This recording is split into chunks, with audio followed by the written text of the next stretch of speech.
पंथी नृत्य सतनाम पंथ का एक आध्यात्मिक और धार्मिक नृत्य होने के साथ साथ एक अनुष्ठान भी है, सामूहिक आराधना है। ये बाह्य स्वरूप में मनोरंजन एवं अंतः स्वरूप में आध्यात्मिक साधना है। आरंभ में ये भावात्रिक में निमग्न भक्तजनों का आनंदोत्सव में झूमने और थिरकने की क्रिया रही है, जो क्रमशः विकसित होकर नृत्य में परिवर्तित हो गई। छत्तीसगढ़ में सतनाम पंथ का प्रवर्तन गुरुवार घासीदास ने 19वीं सदी में किया। उन्होंने समकालीन समय में धर्म, कर्म और समाज में व्याप्त अंधविश्वास, पाखंड एवं कुरीतियों के विरुद्ध सदाचार और परस्पर भाईचारे के रूप में सतनाम पंथ का प्रवर्तन किया। व्यवहारिक स्वरूप में व्यक्तिगत व सामूहिक आचरण के तहत इसे निभाने के लिए उन्होंने नित्य शाम को संध्या आरती, पंगत, संगत और अंगत का आयोजन गांव-गांव रामवटी लगाकर किया। समाज में निरंतर इस व्यवस्था को कायम रखने के लिए साठीदार, सूचना संवाहक अधिकारी और भंडारी चंदा धन एवं अन्य सामग्री के प्रभारी अधिकारी के रूप में नियुक्त किया एवं महंत जो संत स्वरूप और प्रज्ञावान थे की नियुक्ति कर अपने सतनाम सप्त सिद्धांत और अनगिनत उपदेशों व अमृतवाणियों का प्रचार प्रसार करते भारतीय संस्कृति में युगांतरकारी महाप्रवर्तन किया। कालांतर में उनका यह महती अभियान सतनाम पंथ के रूप में रेखांकित हुआ, जो कि अवतारवाद एवं जन्म से ऊंच नीच, जाति वर्ण से पूर्णतः पृथक है। इसलिए इसे धर्म की संज्ञा भी दी जाती है।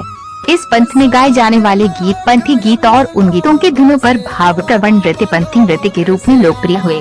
पंथी नृत्य का उद्भव व विकास पंथ से संबंधित होने के कारण अनुयायियों के द्वारा किए जाने वाले नृत्य पंथी नृत्य के रूप में प्रचलित हुए। साथ ही इस नृत्य में प्रयुक्त होने वाले गीतों को पंथी गीत के रूप में प्रतिष्ठा हासिल हुई। पथ का अर्थ मार्ग या रास्ता है, जिस पर चलकर अभीष्ट स्थल तक पहुंच सके। इसी पथ पर अनुस्वार लगने से वे यह पंथ हो जाता है। इसका अर्थ हुआ विशिष्ट मार्ग। इस पर व्यक्ति का मन, मत और विचार चलता है और धीरे धीरे वह परंपरा और विरासत में परिणत होकर संस्कृति के रूप में स्थापित हो जाता है। इसी सतनाम पंथ की धार्मिक क्रिया व नृत्य ही पंथी नृत्य है। पंथी नृत्य प्राय सामूहिक होते हैं। इनकी आदर्श संख्या 15 होती है, जिसमें वादक भी सम्मिलित होते हैं। पंथी नृत्य में गायक, मदंड वादक, झांझ वादक, झुमका वादक रहते हैं। स्वतंत्र रूप से 10 नर्तक, 3 वादक, 1 गायक व 1 नृत्य निर्देशक सिटी मास्टर, इस तरह 15 सदस्य आदर्श माने जाते हैं। पंथी नृत्य पुरुष प्रधान नृत्य है। यह सतनामियों में 12 माह प्रतिदिन सायंकालीन जैतखाम व गुरु गद्दी गुड़ी के समक्ष किया जाने वाला अनुष्ठानिक नृत्य है। इसके द्वारा आध्यात्मिक उत्कर्ष और सामूहिक साधना द्वारा परमानंद की प्राप्ति होती है।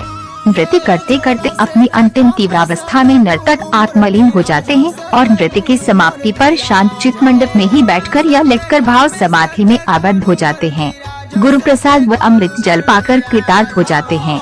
मांदर की ध्वनि और झांझ, झुमका, मंजीरे की आवाज उन्हें शीघ्र भाव समाधि की तरफ ले जाते हैं। कहीं कहीं दर्शक पर देवता चढ़ जाते हैं। इसे सत्पुरुष विराजना कहते हैं। इसे स्थानीय जनवरी देवता चढ़ना भी कहते हैं। जैसे जनवारा और गौड़ा पूजा में लोग चढ़ जाते हैं और झूमने लगते हैं। पंथी में सत्पुरुष विराजने पर वे जमीन पर लहरा लेते हुए लौटने लगते हैं। भंडारी महंतों ने जैत खाग्याम के समीप ले जाकर अमृत जल देकर नारियल फोड़कर शांति कराते हैं। आजकल पंथी नृत्य में एकल प्रस्तुतियां भी देखने होते ही हैं। साथ ही शादी विवाहों में भी पंथी नृत्य के मनोहारी प्रदर्शन होते हैं। आजकल अनेक जगहों पर गुरुवार पर व्यालोकोत्सव एवं शासकीय आयोजनों में भी पंथी नृत्य का आयोजन होने लगा है। करीब 10 से 15 मिनट इस अवधि में एक भजन गाए जाते हैं कि प्रस्तुति से पूरा माहौल भक्तिमय हो जाता है और उत्साहोमय दर्शकों श्रोताओं में छा जाता है। पंथी में निरंतर नवाचार हो रहे हैं। अनेक वाद्ययंत्रों के अनुप्रयोग और तेजी से भावयुक्त बनते बिगड़ते आसन आकृतियां दर्शनीय होते हैं। इनका अनुकरण देश के अनेक लोक नृत्यों पर भी होने लगा है। पंथी का प्रभाव भारतीय लोक नृत्यों पर आसानी से देखने को मिलता है। यही इसकी लोकप्रियता का उच्चतम स्तर है। पंथी का भविष्य उज्जवल है। प्रदर्शन भी भव्यतम और वैश्विक रिकॉर्ड के स्तर पर होने लगे। हालांकि इन सब के बीच सादगी और आध्यात्मिक व परमानंद की भाव से युक्त श्रद्धा भक्ति का ये नृत्य, जो आराधना और अनुष्ठान जैसा था, धीरे धीरे तिरोहित होने लगा है। पंथी में उक्त भाव भक्ति व श्रद्धा आस्था में आधुनिकता की वजह से क्षरण हो रहा है। उनका संरक्षण आवश्यक है, अन्यथा यह केवल प्रदर्शन की वस्तु बनकर रह जाएगी। ऐसी ही ढेर सारी जानकारी पाने के लिए ऑफिशियल आर के हैकर चैनल